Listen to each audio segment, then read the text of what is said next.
பிதாசுதன் பரிசுத்த ஆவியின் பெயராலே. இன்றைய முதல் வாசகத்தில் கடவுள் தம்முடைய குமாரனை உலகிற்கு அனுப்பினார். கடவுள் அவர் மூலம் தம்முடைய குமாரனின் மனித நேயத்தில் கடவுள் நமக்கு காட்டும் அன்பை நாம் காண்கிறோம்.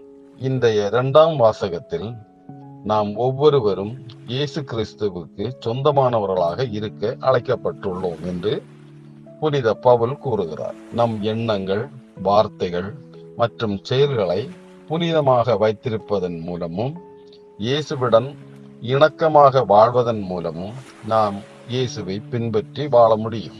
இன்றைய நற்செய்தியில் பரிசுத்த கன்னிமரியா பரிசுத்த ஆவியால் கருத்தரிக்கப்பட்டார் என்பதை காண்கிறோம். இந்த பெரிய உண்மை தேவதூதனால் யோசேப்புக்கு தெரியப்படுகிறது. யோசேப்பு நீதி உள்ளவர், கடவுளின் விருப்பத்தை நிறைவேற்ற ஒரு சிறந்த மனம் கொண்டவர். கடவுள் சொன்னதை அவர் முழுமையாக நம்பி செயல்படுகிறார். அவருக்கு இம்மானுவேல் என்ற பெயரை சூட்ட சொல்லப்படுகிறது. அதாவது கடவுள் நம்முடன் இருக்கிறார். இந்த உலகில், நம் வாழ்வில், நம் இதயங்களில், நம் குடும்பங்களில் இம்மானுவேல் இருக்கிறார். நாம் அதை நம்ப வேண்டும். இயேசு மனித உருவில் மனிதனாக பிறந்தார். கடவுள் மனிதர்களிடையே வாழவும், மனிதர்களுடன் இருக்கவும், அவர்களை காப்பாற்ற மனிதனாக பிறக்கவும் விரும்பினார்.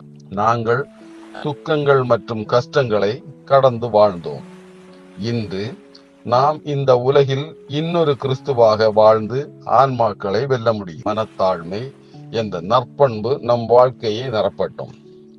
பிதாவாகிய கடவுள் நம் ஒவ்வொருவருக்கும் அவ்வாறு செய்ய அருளை வழங்குவார் என்று நாங்கள் பிரார்த்திக்கிறோம். ஆமென்.